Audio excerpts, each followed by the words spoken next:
Hi everyone. I'm excited to be here today to talk to you about some of the miracle stories that are happening right here in our own city, in our own state, every day.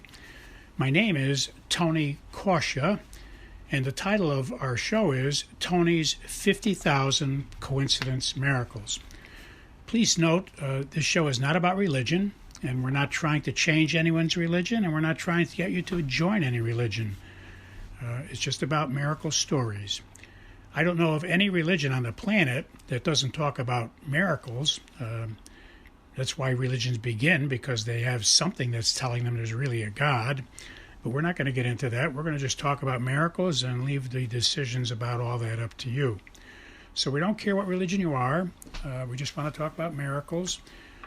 If you are an atheist, I think you'll enjoy the program as well, although I can't guarantee you'll remain an atheist very long after you hear many convincing stories, coincidence kinds of stories about miracles. You can email me your own stories if you wish. We'll try to use all we can on the show. I can't guarantee we will, depending on volume and time, but you're welcome to send your stories on to us, and we will mention them when we can. You can send them to the following email address. But please notice that if we do use your story, we won't mention your name. We'll keep you anonymous. And we suggest that in your story, when you send it to us, don't use your correct name. That way anyone listening will not be able to figure out that it was you that sent the story in. The email address you can send your stories to is very easy to remember. It consists of 2 words and 3 numbers. The first word is Tony, spelled Tony, and the second word is and, spelled AND, and the numbers are 777. So once again, the name is Tony and 777 at AOL.com. Well, let us begin. Our first coincidence miracle today is something that happened to me personally. As you know, if you've been listening to these shows, that I often go to an exercise complex, a park setting, and walk around and pray when it's a good day, get outside, get some fresh air, and take some time to pray and ask God for inspirations about what I'm doing during the day.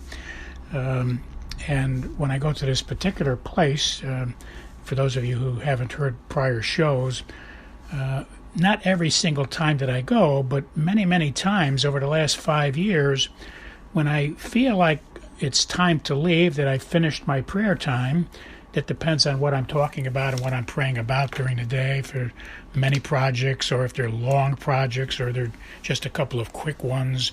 Depends on the magnitude or the listing of how many projects I'm praying about. I come to a point where it's time to leave, or maybe I've got an appointment for the afternoon that I have to take off and get to. So depending on what the complexity of my day is, there's a time where I have to leave.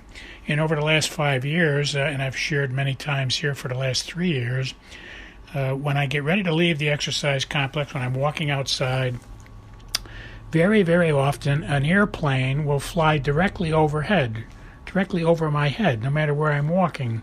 It's a big complex, so for that to happen is not just a coincidence, it's a God instance. So on this particular day, what was noticeable to me was when I got there, I saw 2 planes go overhead, not directly overhead, but off to the east from where I was walking. And then I saw several other planes going. Apparently they were having practice sessions, or they were doing a lot of training that day, because throughout all of my walk, while I was there, and I was there about a half an hour, I think like 6 planes flew by, and none of them went directly overhead. So I took it that I'm not going to see that coincidence today. You know, on this particular day, I'm not going to see a plane go directly overhead when it's time for me to leave, like I have in the past on occasion seen over the last 5 years. I guess over the last 5 years I've seen it happen maybe 6 or 7 times, and so, that's why it's noticeable to me. Well, lo and behold, I decided it was time to leave, and even though there had been maybe 6 planes that have flown by the exercise park this day, none of them went directly overhead.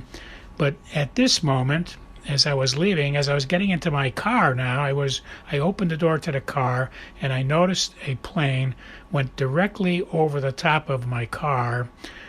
So it was a perfect coincidence miracle, like the last 5 years where I've been seeing this happen at that park.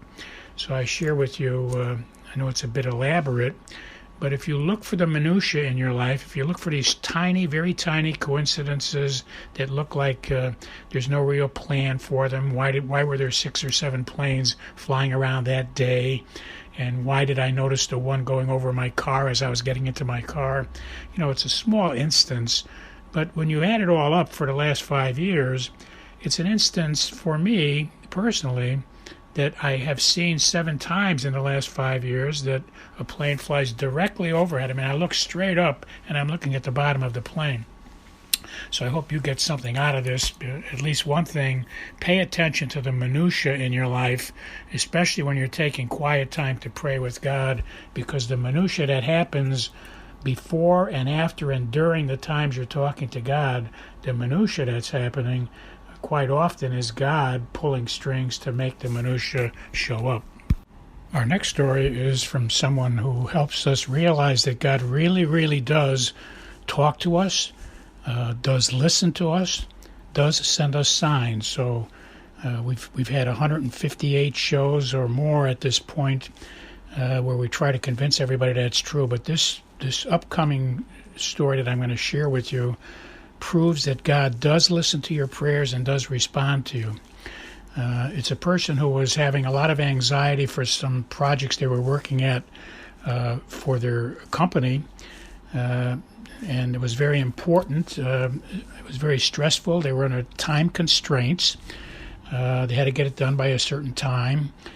It was a very costly project, and if they made a mistake, the cost could be horribly high. So they were troubled about that. And there were many people counting on them to get this project done on time because other people had to do other things based on the completion of this project. So there was a lot of stress. So they decided to go to a church. And I keep telling people, you know, when you're having stress, try to go to an empty church and spend time alone in an empty church, because the building itself has been blessed. So at least you're sitting in a holy building. If nothing else, it depends on, you know, if you're in a synagogue or a temple, etc.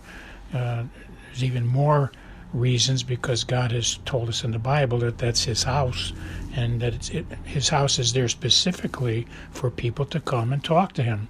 That's why we have churches and temples. God wanted it that way so people could come to them. Even in Jerusalem now, they still have the wall of the original temple. People go to the wall and pray there because the wall is part of the ancient temple.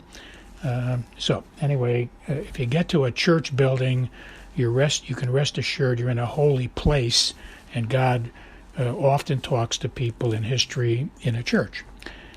He talks to us all day long wherever we are, but I mean, if you want to talk about something that's really very serious and heavy magnitude, you want to be in the holiest place you can get to. And so this person did that, and they were asking for a lot of help. They needed to get wisdom to do the project. They needed wisdom to get it done on time, etc., etc. So it was very important to them. And they said after a long time of praying and trying to get inspirations, they got inspirations, but they felt like they weren't convinced that God was going to be walking with them and being with them. What was important to this person was not to leave the church and then have stress and anxiety again. What they were hoping for was God would become their co-pilot at the church and leave with them, and they would be walking around outside of the church and in their office with God being their co-pilot. That's what they were hoping for, but they didn't feel as though they accomplished that. They didn't feel as though they got that message that God was really going to do that. They got a lot of wisdom at the church, but was He going to be dwelling within them and inspiring them some more after they left and while they were actually at the office working on this project? Well, just as they got to the doorway to leave the church, They said they felt something inside of them said, wait, turn around, wait and listen. And they waited, turned around and listened, and they got an inspiration in their mind, in their heart, something to the effect that God said, I'm stamping you now. I'm stamping your heart. It's like I am tattooing your heart with a symbol to assure you that I will be within you, in your mind and in your heart, as you leave now and pursue this project. So this really was flabbergasting for this person, because that's what they had hoped for, and now they heard something to the effect, it was an inspiration. So I know they didn't hear any sounds. So it was an inspiration that said, God is saying they're tattooing or stamping the person's heart and their mind, both heart and mind, with a signal, a sign that he is indeed with them. And the tattoo or the stamping, a metal stamping, would remind them of that. And the next thing that happened was really mind-boggling, because they had forgotten to put their cell phone on silent, and so the cell phone was live and active, and as they reached for the doorknob to leave, the phone rang precisely at that moment. As they grabbed the doorknob to leave, the cell phone rang. They grabbed the phone to silence it, and they looked at the phone, and it was a call coming in, a phone call coming in, and there was a highlight on it that said spam risk, or risk of spam. So they didn't want to pick it up because it meant, maybe it was a spam number. But the thing that was so amazing to them was the number was something like this. The phone number that was calling them was like this: XXX, then 777, and then XXXX. The X's stand for different numbers. But right in the middle was 777, which is God's number. So if I could just stress for you, they had just heard a second earlier that God had stamped them with his number, stamped him and tattooed their heart and their mind with his number, 777, to remind them that he was dwelling within them. And as they grabbed the doorknob, a phone call comes in from a spam caller, but there's 3 sevens right in the middle of the phone number. So if this had happened to you, and certainly if it happened to me, it would be a very distinct, clear signal, because the timing is impeccable. The timing of the phone number being spam, coming in as he grabs the doorknob on the way out, right after he was inspired that God had tattooed or stamped his heart with God's number, is really remarkable. And it reminds us of John 14:26, where Jesus tells us in the Bible, the Holy Spirit will be in you and teach you all things. And Matthew 7:7 says, if you ask God, you will receive. God promises if you ask and believe and trust that he'll help you, that indeed he will. So that's John 14:26 and Matthew 7:7. Well, we've had 2 great miracle stories today, coincidence miracles, showing that God sends these minutiae clues to us precisely at the right moment. In my story, the plane going right overhead as I was getting into my car was truly remarkable. And now in this second story, someone is reaching for the doorknob and the cell phone rings precisely at that moment. And it was right after they were inspired that God was tattooing their heart or their mind, but their heart and mind was being tattooed or stamped with God's number, 3 sevens. So these are both clear cases of how God gets down into the very tiny minutiae of every moment in our life and is working there. If we pay attention, we'll see that he is really with us, dwelling within us all day long. God bless you all. I'll talk to you next week.